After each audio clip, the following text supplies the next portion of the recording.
Voilà, bah écoutez, merci. C'est vrai que on va parler un petit peu plus, d'une manière plus, je dirais, pragmatique. C'est vrai que c'est difficile après de raccrocher un petit peu ces petits wagons. Après, on est parti tellement loin avec Johan. Mais c'est pas grave. On va parler d'épigénétique. Et là, vous allez voir, on va commencer d'une manière un peu médico-médicale. Ça n'a pas, c'est pas grave, il n'y a pas de sous-métier. Il faut que je me nourrisse aussi mon aspect médical, ma SPP. Ah. Thérapeute. Thérapeute. Donc je vais nourrir mon côté thérapeute. Donc on va commencer par ça, puis vous allez voir que ça nous amène dans un chemin qui est magnifique aussi parce que il est très puissant et enfin, je vous laisse découvrir. Donc l'épigénétique, on va faire déjà quelques petits rappels génétiques, mais je vous rappelle, je vous dis, vous inquiétez pas, il n'y a pas de bobo pour avoir, c'est pas très compliqué. On va parler de ce qu'est l'épigénétique en proprement parler. Je vous parlerai surtout des facteurs qui peuvent intervenir sur l'épigénétique et les nombreuses maladies qui peuvent intervenir, mais surtout on parlera aussi de l'épigénétique et que ces rapports qu'il peut y avoir avec la psychogénéalogie. Enfin, on terminera, là ce sera le côté agréable, ce sera l'épigénétique positive et vous verrez un petit peu où est-ce que ça peut nous mener. Et là, on va rejoindre Johan en fin de conférence. Petit rappel génétique, petit rappel de génétique, ben vous savez, nous sommes formés de 10 puissance 13 à 10 puissance 14 cellules, donc ça fait du monde. Il y aurait 200 à 250 types de cellules différentes dans notre corps, dont plus de 100 000 protéines, donc ça nous fait du monde tout ça. Donc ça nous fait du monde, et ce qu'il faut bien comprendre, c'est que dans un noyau de cellules, on se retrouve avec 46 chromosomes, et avec également, ça contient l'ADN. Alors ce qu'il faut savoir, c'est que cet ADN mesure à peu près 2 mètres dans chaque cellule. Et si on fait le total de tous les ADN qui se trouvent dans notre corps, eh bien il y a de quoi faire plusieurs fois l'aller-retour de la Terre à la Lune. Pour vous donner un petit peu ça, et un petit peu la notion de cet ADN. Donc il y a deux brins d'ADN qui sont complémentaires, et qui sont complémentaires, ça veut dire qu'ils ne sont pas similaires. Et aussi, ça veut dire qu'il y en a un qui est tourné dans un sens, l'autre qui est tourné dans l'autre. Il y en a un qui est tourné vers le futur, un qui est tourné vers le passé. Et comme on nous disait Hawkins, qui n'est quand même pas le dernier des astrophysiciens et des physiciens, il disait toujours pourquoi se rappelle-t-on du passé, mais pourquoi se rappelle-t-on pas du futur? Donc l'ADN, en plus, ce qui est intéressant, c'est qu'il est constitué de 4 bases, donc l'adénine, la thymine, la cytosine et la guanine, ce qui est intéressant à comparer à notre ordinateur. Notre ordinateur, eux, ils sont construits simplement de deux systèmes binaires, c'est-à-dire 0, 1, tandis que notre ADN est formé de systèmes quaternaires, ça veut dire qu'il y a beaucoup plus de possibilités dans un brin d'ADN que dans n'importe quel ordinateur, c'est multiplié par 4 et c'est exponentiel. Après ça, donc l'ADN, c'est de l'acide désoxyribonucléique, ça fait savant. Donc il faut bien comprendre qu'il va contenir toute l'information pour le développement et le fonctionnement de chacun. Cet ADN bien sûr contient des gènes, les porteurs de gènes, et c'est là que ça commence vraiment à être intéressant pour nous, parce que les gènes, chaque gène correspond à une partie, un petit morceau de cet ADN, et chaque gène va fabriquer une protéine, et ces protéines vont nous donner une action sur le corps, une action sur le physique, une action sur le fonctionnement. Alors, donc, parmi ces gènes et parmi cet ADN, les chiffres ne sont pas concordants dans la littérature.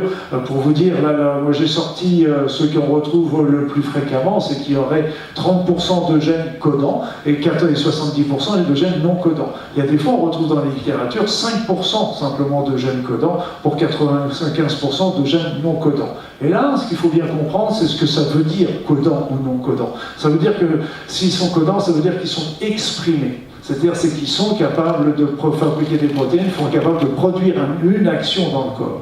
Quand ils sont non codants, ça veut dire qu'ils ne sont pas exprimés, et ça veut dire qu'ils ne servent à rien a priori. D'ailleurs, a priori, c'est à tel point qu'au départ, on parlait plutôt d'ADN poubelle. Vous voyez qu'à voir, c'est comme si notre corps ou l'univers se permettait de fabriquer 70% d'ADN poubelle qui ne servent à rien.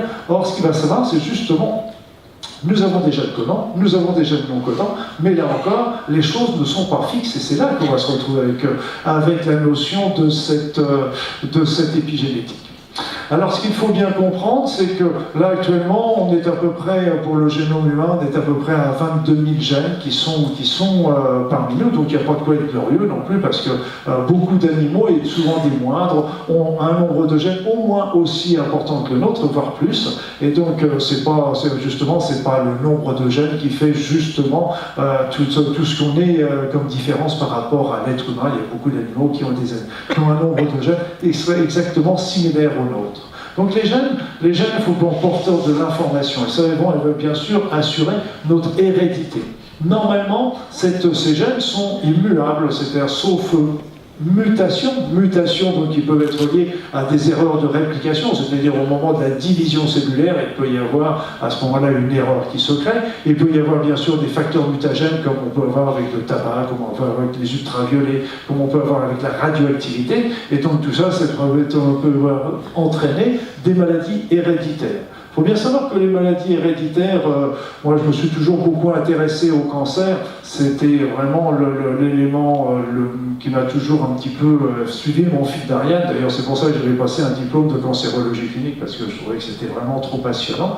Et bien là aussi, le côté héréditaire ne représente en moyenne que 7% des cancers. Je m'excuse pour le que, mais c'est que 7% des cancers. Donc il y a des gènes qui sont vraiment très prédisposants, et dans ce qu'il y en a d'autres qui sont simplement des gènes qui vont être là pour apporter un petit élément, mais ils ne pourront pas à eux seuls déclencher une maladie. Alors l'hérédité, bien sûr, comme je vous l'ai dit, nous sommes formés de 46 chromosomes, avec 22 paires, donc après ça on se retrouve avec les éléments XX chez l'homme, chez la femme, et XY chez l'homme, et donc évidemment l'hérédité va dépendre complètement de cette activation de ces gènes. C'est par exemple, on peut imaginer quelque chose comme nous sommes nés avec 100 000 gènes, et parmi ces 100 000 gènes, on va en activer parmi eux 20 000. Et là, on rejoint un petit peu ce que disait Florence tout à l'heure, c'est que quand nous sommes arrivés sur la Terre, elle vous a dit tout à l'heure qu'on choisissait son père et sa mère, on choisissait aussi tout simplement la société, on choisissait la religion, on choisissait l'époque dans laquelle nous allons nous installer.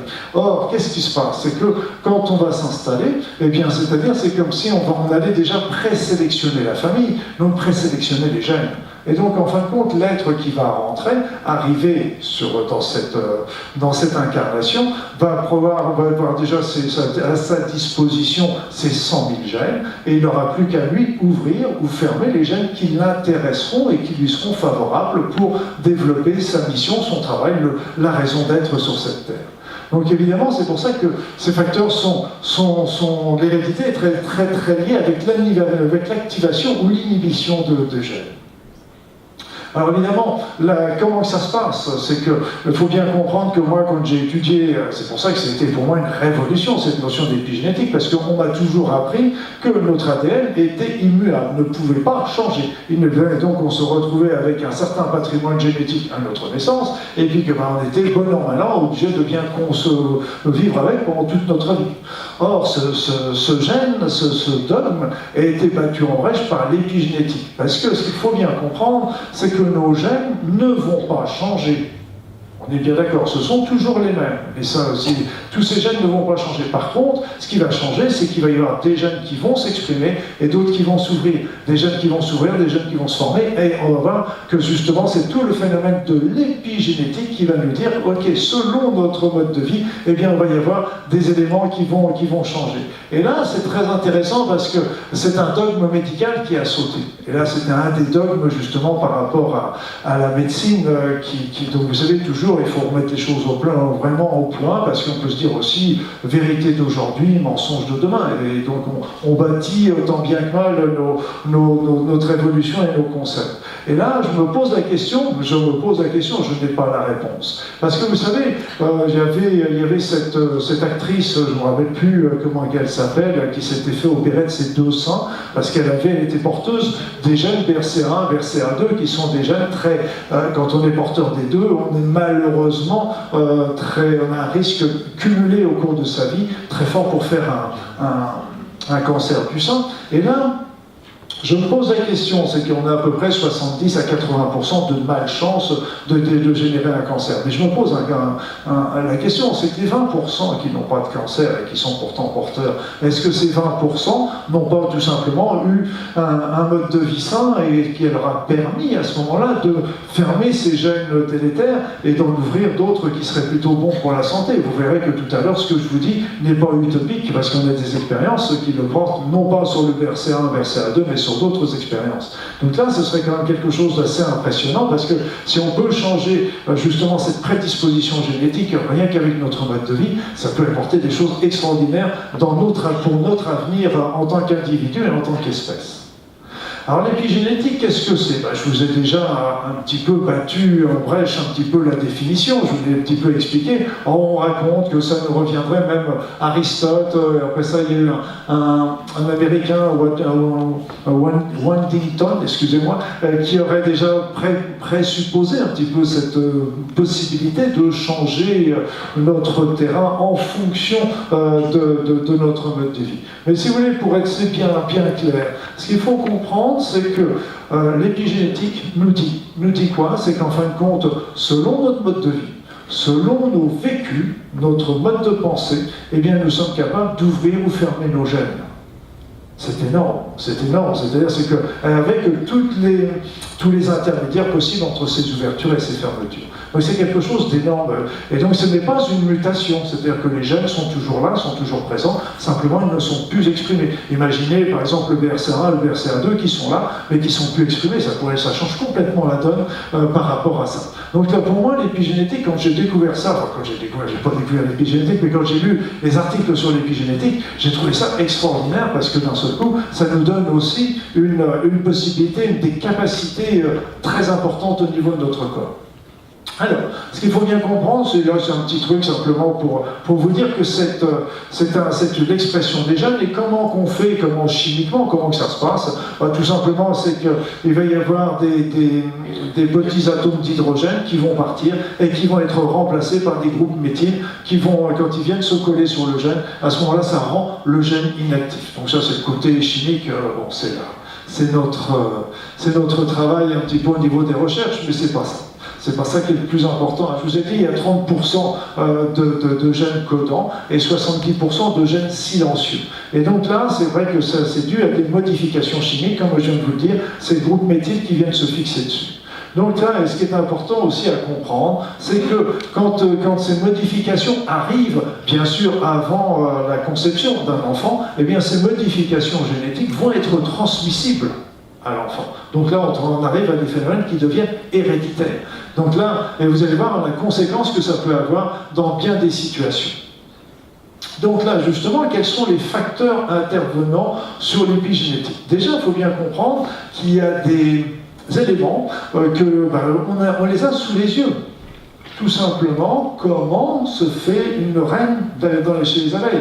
La reine chez les abeilles, au départ, était une larve comme toutes les autres larves. La seule différence, c'est qu'elle a été nourrie différemment. Et comme elle a été nourrie différemment, eh bien, ça lui a ouvert certains gènes qui lui a donné la possibilité de devenir une reine, alors que toutes les autres ont été nourries, non pas avec la gelée royale, mais avec une nourriture banale. Eh bien, d'un seul coup, ces abeilles sont devenues des travailleuses, tandis que celle qui a été nourrie avec la gelée royale, est devenue une abeille, mais au départ, nous avions exactement les mêmes larves, et c'est simplement la nourriture qui a changé la donne.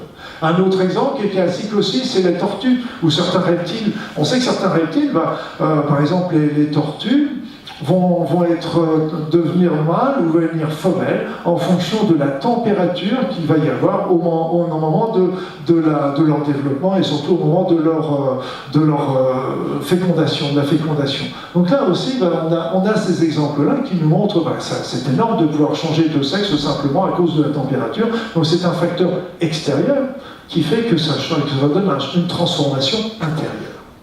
Alors bien sûr, dans le niveau des éléments qui peuvent agir sur nos gènes, le premier point, on va aller un petit peu plus loin tout de suite, mais c'est le stress, l'environnement, la pollution, l'alimentation, la famine, le tabac, les véhicules personnels et les fécondations in vitro. Et là aussi, on a beaucoup de problèmes d'ailleurs à cause de ça au niveau des fécondations in vitro qui risquent justement de provoquer des maladies génétiques.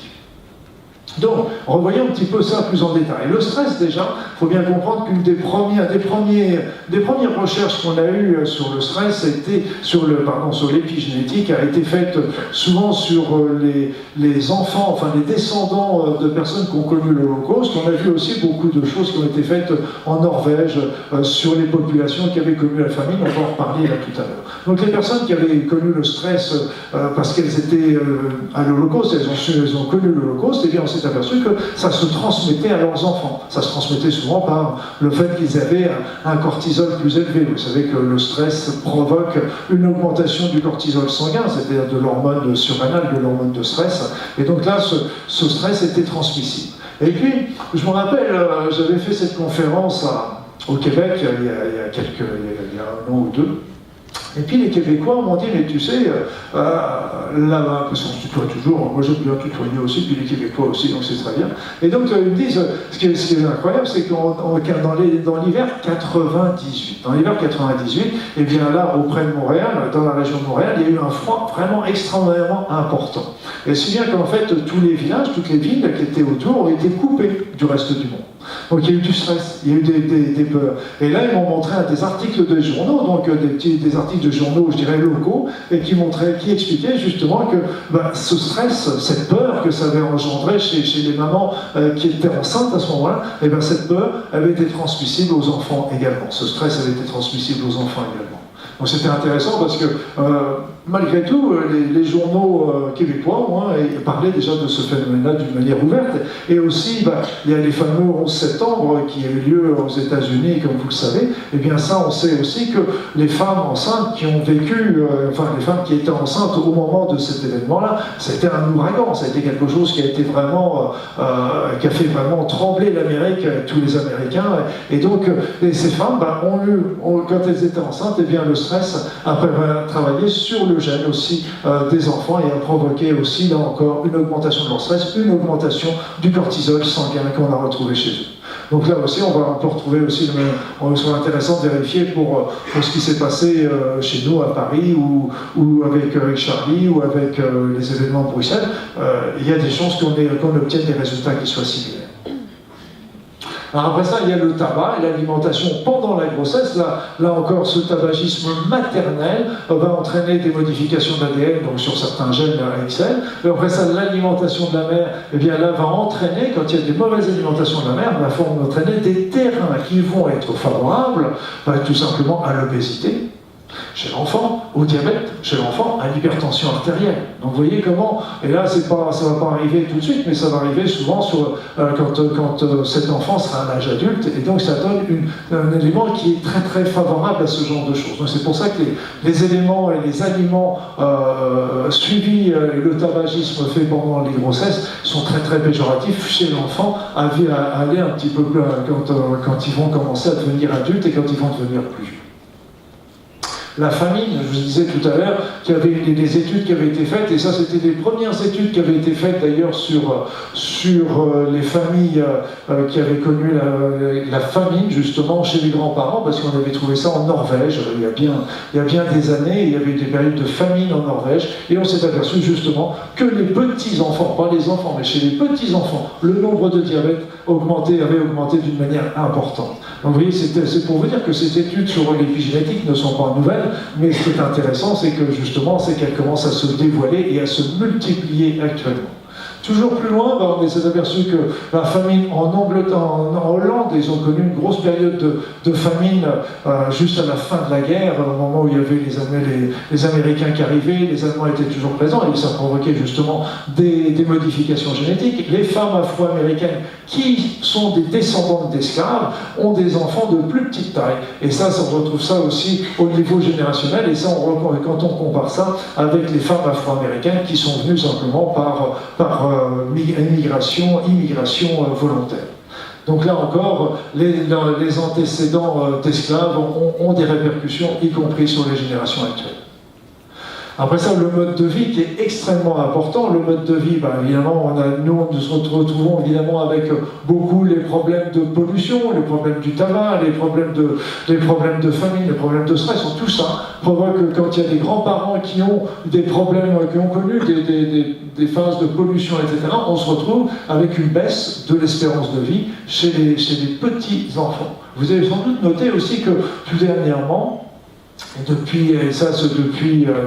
on n'avait pas connu ça depuis bien longtemps, il y a eu une régression de notre espérance de vie. Je ne sais pas si vous avez noté ça. Et donc, malheureusement, ça risque d'être quelque chose qui peut se prolonger, qui peut se proroger, qui peut se recommencer au niveau d'évolution, parce que, évidemment, donc, regardez, la pollution, le tabac, l'alimentation qui est beaucoup industrielle, le stress, tout ça favorise justement beaucoup de modifications, déjà chez nos enfants et petits-enfants, mais aussi sur nous.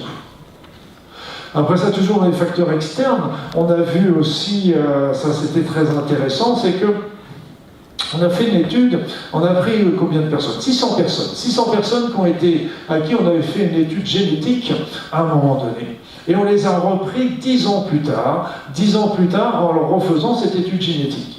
Donc c'était complètement aléatoire et on s'est aperçu de quoi? C'est que 30 à 35% d'entre eux avaient déjà des modifications au niveau de leur génome. Et là, c'est intéressant parce qu'on a retrouvé le même phénomène quand on a étudié des jumeaux à qui on avait étudié, donc bien sûr, ils ont le même génome, tous les deux, des vrais jumeaux, ils ont le même génome, donc s'ils ont des vies vraiment personnelles, c'est-à-dire qu'ils ne vivent pas ensemble, qu'ils sont mariés, qu'ils ont chacun leur vie, eh bien on s'aperçoit, si on refait une étude génétique une dizaine d'années après, que ces êtres ont justement des modifications épigénétiques, etc. Donc ça veut dire que je vous dis, les gènes sont toujours présents, simplement la différence, c'est que certains gènes sont déjà fermés, et d'autres qui s'ouvrent, et ça simplement au cours de la mode de vie, et ça peut expliquer très bien pourquoi aussi on a de plus en plus de cancers et de maladies cardiovasculaires avec l'âge. Parce que justement, c'est très très lié avec notre mode de vie qui n'est pas en adéquation toujours avec notre santé. La solitude a montré qu'il y avait une modification des gènes et que ça pouvait agir sur l'immunité. Après ça, il y a les pesticides qui ont indiqué aussi chez l'animal, on n'a pas encore osé le faire chez l'homme, mais que ça modifiait des problèmes génétiques sur plusieurs générations avec le type cancer de la peau et de la prostate. Par contre, on sait d'une manière non épigénétique que c'est très dangereux aussi pour la maladie de Parkinson.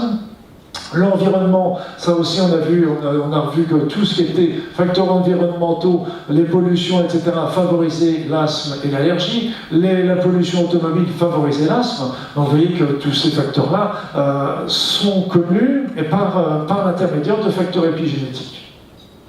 La drogue, et ça aussi c'est intéressant à comprendre, parce que la drogue, la cocaïne, la morphine, etc., va agir sur des phénomènes épigénétiques qui vont rendre les personnes dépendantes. Donc ça augmente, parce que ça va augmenter, détourner le circuit de la récompense, c'est-à-dire c'est que dès qu'il y a quelqu'un qui se met à prendre de la cocaïne, etc., le circuit de la récompense intervient, et donc ça lui donne le plaisir et l'envie donc c'est tout ce qui entraîne les facteurs de dépendance, et les facteurs de dépendance sont très liés aux facteurs épigénétiques.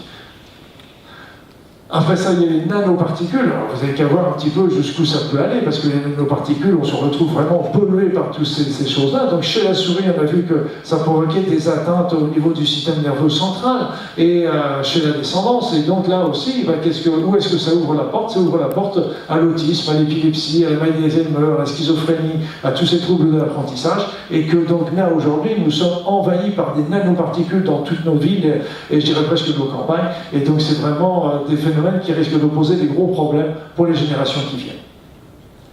Alors évidemment, dans tout ça, vous voyez, je vous ai déjà parlé au travers de tout ça que les phénomènes épigénétiques sont à la base de beaucoup de nos maladies. Et là, la liste n'est malheureusement pas exhaustive. On sait que l'épigénétique favorise le cancer.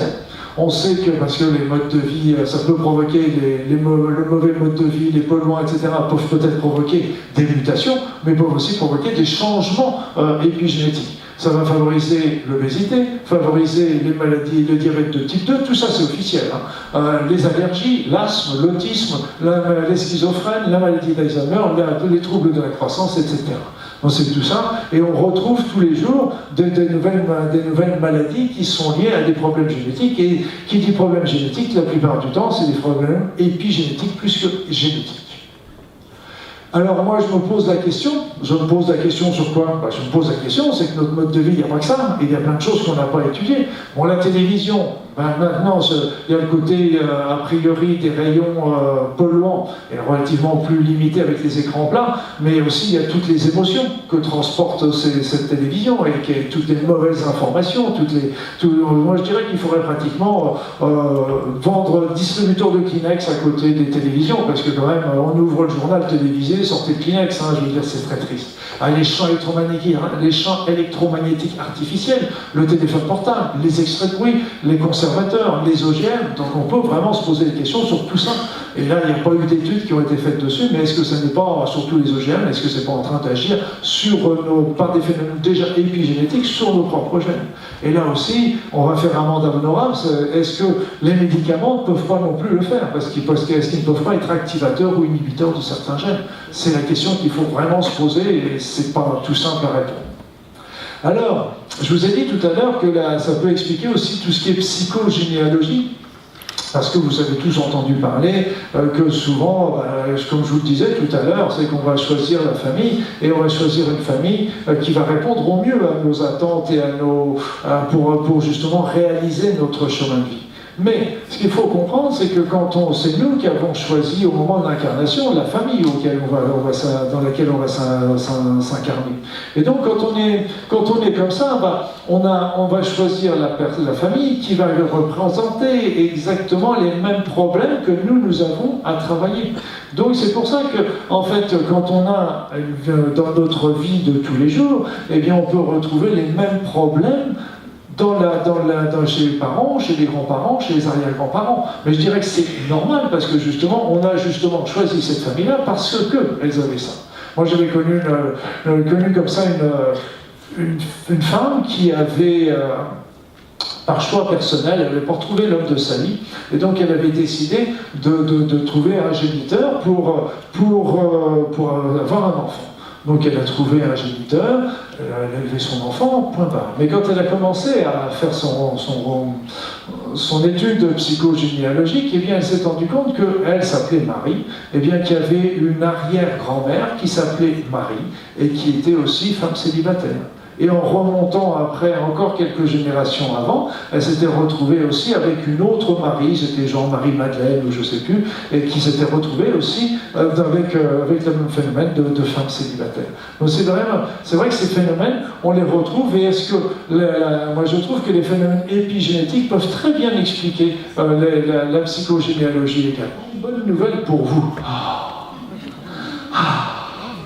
Alléluia, alléluia, j'ai une bonne nouvelle pour vous, et je suis content d'en arriver là, parce que c'est toujours lourd ce qu'il y a avant. Et on va parler de l'épigénétique bénéfique. Respirez. Voilà, comment qu'on fait? Donc l'épigénétique bénéfique. Eh bien, la première chose, c'est que l'huile d'olive, tout simplement, on s'est rendu compte que ceux qui consomment de l'huile d'olive, déjà, ça modifie l'expression des gènes, ça modifie favorablement l'expression des gènes des personnes pour l'artériosclérose, donc les problèmes d'artérite. Après ça, il y a encore une étude qui m'a, alors là, moi, vous savez, et c'était elle qui m'a beaucoup interloqué, beaucoup ouvert les yeux sur l'épigénétique, parce que là, ça m'a révolutionné, y compris ma pensée sur les traitements, en particulier sur le cancer. L'étude Géminal, c'était pour moi une grande révélation dans ma tête. Parce que, en fait, il y a eu une trentaine de volontaires, de personnes qui étaient atteintes du cancer de la prostate. Une trentaine de volontaires. Donc on avait fait l'étude, il y avait des biopsies, comme vous le savez, donc on avait fait l'étude du génome, pas de souci. Et là, pour des raisons qui ne sont pas indiquées, que j'ignore, donc ils ont refusé le traitement conventionnel, mais Et ils ont accepté, par contre, de faire partie d'un protocole. Ce protocole consistait en quoi? Ce protocole consistait en une alimentation particulière, donc avec très faible au niveau des lipides, des graisses, et surtout des aliments complets, des crudités, des fruits un petit peu. On retombe un petit peu sur une alimentation de type méditerranéen. Il y avait une prise de soja avec des huiles de poisson, avec des vitamines C, avec des vitamines E, avec du sélénium qui, comme on sait, sont des produits qui sont très intéressants contre le cancer. Après ça, il y avait un travail beaucoup qui leur était demandé contre le stress. Alors, en général, on leur demandait de faire du yoga, soit du stretching, soit de la méditation, soit de la relaxation, une fois par semaine, 1 heure par jour, parce qu'après ça, ils vont faire partie d'un groupe de soutien 1 fois par semaine, et ils vont accepter de faire de la marche pendant 1 demi-heure tous les jours. Donc vous voyez, ce mode de vie est un mode de vie sain. Une alimentation saine, prise de nutriments, travail contre le stress, donc ils avaient le choix entre différentes possibilités, une marche, ça ne demande pas un gros effort, et un soutien, un groupe de soutien, 1 fois par semaine, un groupe de parole si vous préférez. Eh bien ce qui s'est passé, c'est qu'au bout de 3 mois, au bout de 3 mois, on a recommencé, on a refait des biopsies chez ces personnes, et on s'est aperçu de quoi? C'est qu'il y avait des modifications déjà de leurs gènes cancéreux. Et à côté de ça, il y avait même une ouverture, bien sûr, de gènes de bonne santé, et surtout, il y avait même les marqueurs cancéreux, le PSA, qui avaient commencé à baisser. Donc, si vous voulez, moi j'ai trouvé ça extraordinaire, c'est qu'en l'espace de 3 mois, simplement, d'un mode de vie sain, eh bien, on avait déjà une modification au niveau des gènes. Il semblerait même que quand on a des chocs émotionnels, quand on a des éléments comme ça, eh bien, ça peut déjà agir sur les gènes d'une manière très très rapide, un petit peu comme le 11 septembre permettrait d'agir déjà sur les gènes en l'espace de quelques heures, de quelques jours. Alors là, c'était la deuxième chose qui m'avait été vraiment impressionnante, c'était quand je vous ai dit, moi je suis toujours passionné sur tout ce qui est cancer, et là il y a ce qu'on appelle les cellules révertantes. Les cellules révertantes, ce sont des cellules qui, au sein d'une tumeur cancéreuse, spontanément, tente à se redevenir normal, à se renormaliser. Ça, c'est quelque chose qui n'est absolument jamais dit. Par contre, on sait très bien que dans des cellules normales, vous voyez, pour qu'elles se cancérisent, il faut absolument entre 2000 à 3000 mutations génétiques. Mais une fois qu'elle est cancéreuse, eh bien, il suffit simplement de 300 à 400 mutations génétiques, remodification des gènes, pour qu'elle redevienne non pas tout à fait normale, mais pour qu'elle retrouve un fonctionnement normal au sein du corps. Donc, si vous voulez, c'est intéressant parce que ce sont des réversions, ce sont des mutations par des phénomènes épigénétiques. Et là, c'est pour ça que moi je voyais souvent mes patients, il y en avait qui me disaient oui, moi je travaille beaucoup sur des techniques de visualisation pour mon cancer, etc. Je dis qu'est-ce que vous faites vous pour ça? Elle me dit non, moi je vois, c'est pas compliqué, moi je visualise mes cellules cancéreuses qui sont attaquées par les cellules immunitaires, et puis les cellules immunitaires qui les détruisent, etc. Je dis waouh, c'est super. C'est super, donc c'est un sacré champ de bataille chez vous quand même, hein, dans le corps, c'est vraiment dur. Et là, moi je leur disais, et si on changeait de paradigme? Et si au lieu de, parce que là justement il y a des cellules révertantes, ça ne veut pas dire qu'on supprimait les traitements conventionnels, etc., mais si on prend les techniques de visualisation, et si on était en train de dire, ok, mes cellules cancéreuses, si elles sont devenues cancéreuses, c'est qu'elles avaient certainement une bonne raison pour le faire. Bon, eh bien, plutôt que de me dire je vais les attaquer, et si, simplement je leur envoyais plein de pensées positives, plein d'amour, pour leur dire, maintenant on a compris, j'ai compris votre message, et si vous pouviez revenir à l'état normal, ce serait possible. Et là, vous voyez, on sait que cette réversion cancéreuse, elle est réalisable spontanément. Déjà, les cellules cancéreuses au sein des tumeurs, il y en a qui commencent à le faire, mais aussi, on sait que certaines substances sont capables de le faire. Les premiers éléments, c'était fait sur les vitamines A et les vitamines D, qui ont été faites en particulier sur certaines leucémies myéloïde chronique. Et donc, après ça, on a trouvé avec le trioxyde d'arsenic. Vous comprenez que, c'est pas très bon de donner de l'arsenic, de toute façon, c'est pas très une solution.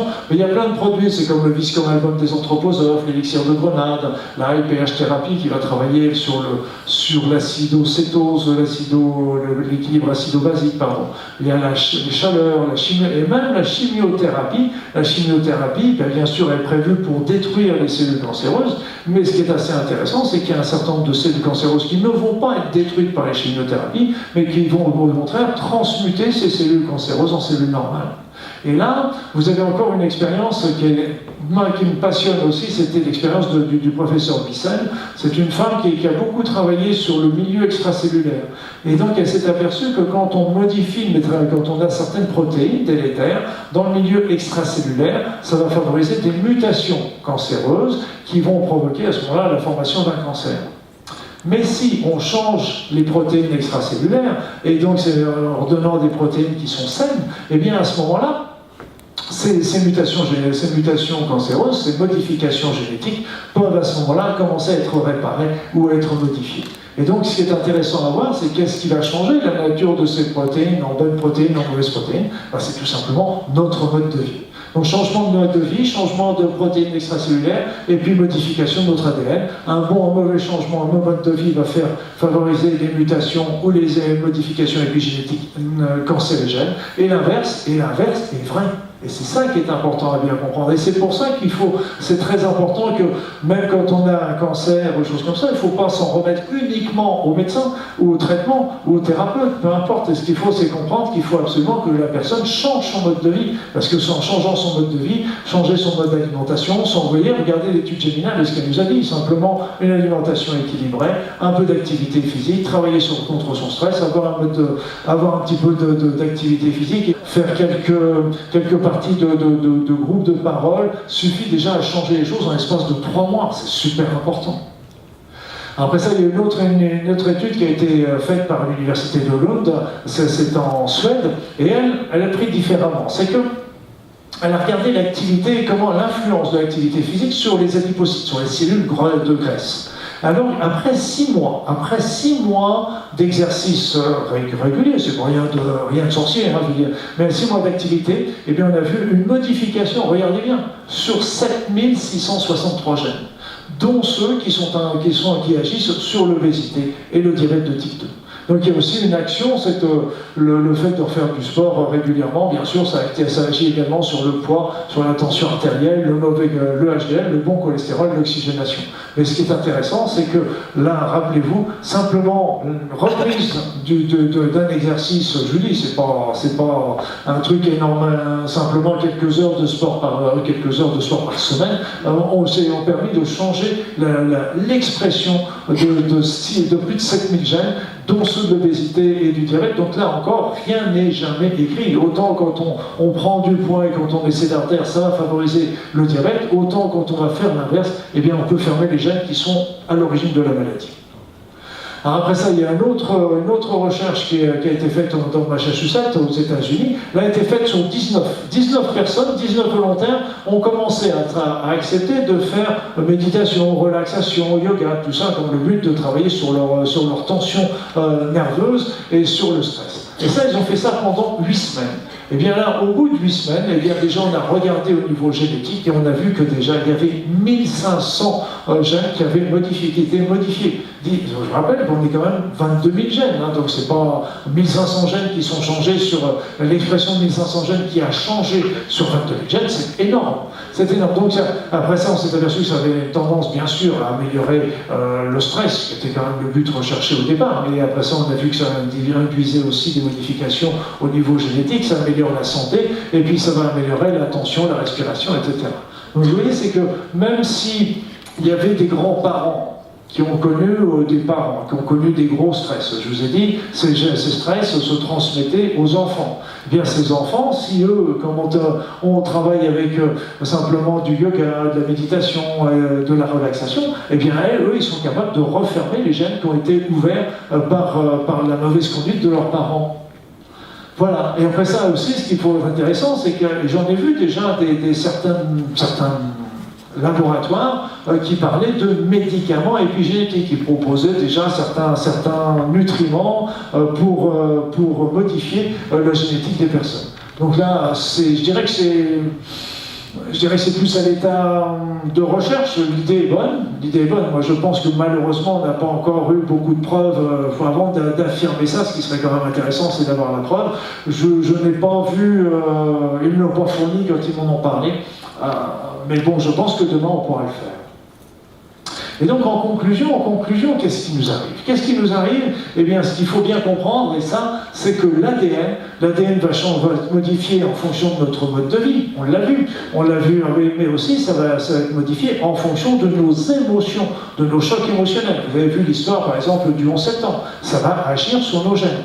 Et donc là, on s'est aperçu que nos émotions pouvaient agir sur notre ADN, même si l'ADN était à distance. C'est-à-dire que si on prenait, par exemple, on prélevait quelques cellules chez une personne, qu'on observait ces cellules et que la personne s'éloignait de quelques kilomètres, voire davantage, et que cette personne voyait des films, des images, etc., qui lui induisaient des émotions, on s'apercevait que l'ADN, situé à quelques kilomètres, réagissait qu'encore.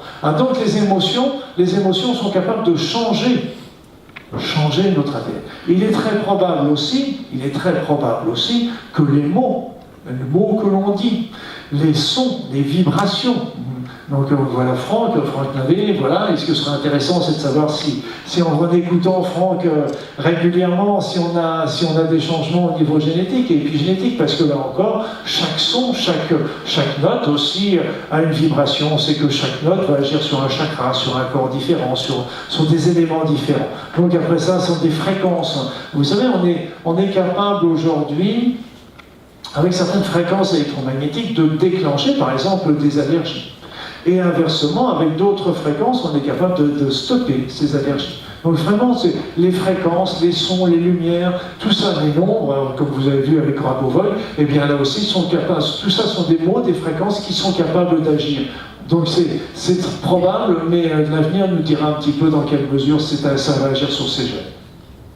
Donc tout ce qu'on vous ai dit là, c'était surtout que, évidemment, des modes de vie, des émotions négatives vont entraîner des modifications épigénétiques, des modifications de l'expression de gènes d'une manière péjorative, qui va conduire éventuellement vers des maladies. Mais inversement, si vous avez un mode de vie sain, des émotions positives, eh bien ça va entraîner des modifications épigénétiques positives. Voilà. Ce qui est important, c'est que, évidemment, tout ça, ça modifie nos gènes, et là, ça veut dire quoi? On revient toujours sur la même chose, sur l'essentiel. C'est que nous sommes les seuls maîtres de notre destin. Et là où je voulais en venir, c'était un élément qui est très important. Très important, c'est peut-être ça, certainement, l'élément le plus important de ma conférence. Le premier, c'est surtout que votre mode de vie, vos pensées positives, négatives, vos vécus négatifs ou positifs vont ouvrir ou fermer les gènes positifs ou négatifs. Mais on s'est déjà aperçu que des pensées d'amour et d'harmonie sont capables de provoquer des détentes, déjà, de notre ADN. Tout ce qui est stress et émotions négatives va entraîner des resserrements. Et si ces impressions, ces émotions positives ou négatives persistent, eh bien évidemment, elles vont entraîner plus que ça, elles vont entraîner des éléments épigénétiques. Alors moi, pour terminer un petit peu notre soirée, comme je ne vous ai pas fait d'exercice et que vous en avez fait plein pendant toute la journée, on va se terminer par un dernier petit exercice parce que je voudrais vraiment que vous détendiez votre ADN. Et en plus, si vous pouviez me mettre un petit peu d'épigénétique bénéfique dans votre ADN, je serais vraiment très très content. Et là, eh bien tout simplement, on va faire un petit exercice qui se fait à deux. C'est pour ça que j'aime bien appeler Florence, ma compagne, qui est toujours là à mes côtés, ça c'est génial, parce qu'on va faire un petit exercice, et là je vous engage de le faire vous-même à deux. À deux, c'est-à-dire que vous n'avez pas besoin de vous mettre face à face, mais il suffit simplement que vous vous mettiez d'accord pour savoir lequel de vous deux va commencer à envoyer de l'amour à l'autre. Envoyer de l'amour à l'autre. L'autre se met en position de réception, rien d'autre, position de réception. Et il apprécie. Alors souvent on me dit, oui mais comment que je vais sentir ça? C'est quand même triste de se dire comment que je vais sentir ça, alors que c'est un sentiment qui normalement devrait être universel. Comment vous allez sentir ça? Alors souvent on sent ça, un peu de chaleur, un petit peu de picotis, un petit peu de choses comme ça. Ça peut être aussi, vous allez voir, à l'intérieur, ça fait un sentiment de bien-être, un sentiment vraiment très agréable. Mais je pense que le mieux, c'est pas de le décrire, c'est que vous le viviez vraiment. Voilà, donc vous allez simplement vous mettre par deux, vous décidez lequel des deux qui commence, vous envoyez de l'amour. Et une fois que vous avez bien ressenti de l'amour, que vous en avez mis un petit peu partout, sous les bras, etc., vous inversez les rôles, soyez sympa, inversez les rôles. Voilà, vous pouvez faire ça, mes amis? Allez-y, on commence.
Je vous ai dit que quand vous l'avez senti, vous inversez les rôles. Hein.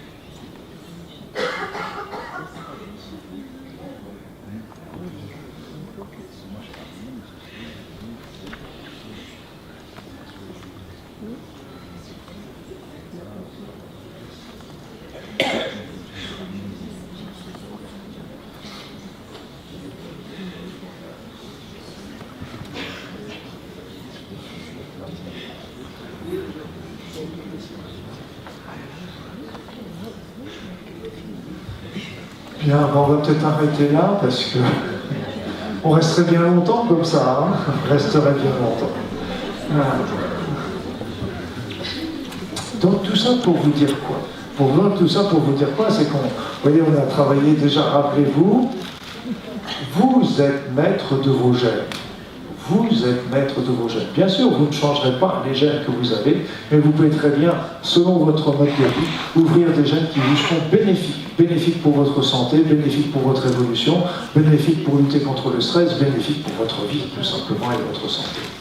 D'un autre côté, rappelez-vous toujours que l'amour, regardez, quand on envoie de l'amour, ou quand on reçoit de l'amour, les deux phénomènes sont super. On est très bien quand on est fait ça. On a envie de faire ça, on dit, il faudrait faire ça tout le temps. On est fait pour vivre dans l'amour. En tout, il n'y a pas une seule mission, qui ne soit pas dans l'amour. Ce n'est pas possible. On est là quelque part pour expérimenter. Florence l'a dit tout à l'heure dans sa conférence, elle a été rapide sur ce sujet, mais c'est vrai qu'il est très important que cet amour, on est là pour expérimenter de l'amour et justement envoyer ça de l'amour aux autres. Et rappelez-vous que quand on le fait, quand on le reçoit, on est très bien. Et en plus, c'est bon pour notre santé. Voilà, donc allez-y mes amis, vibrez dans cet amour, créez cet amour, et c'est vraiment quelque chose qui est bon pour votre ADN, qui est bon pour votre vie, qui est bon pour tous les facteurs, tous les étapes de votre vie. Voilà ce que je voulais vous dire pour ces éléments de l'épigénétique qui pour moi a été une grande révélation de savoir que d'un seul coup je n'étais plus tributaire de mes gènes mais que c'était moi qui étais le chef d'orchestre. C'est quand même très important à savoir. Rien n'est jamais écrit. Voilà les amis.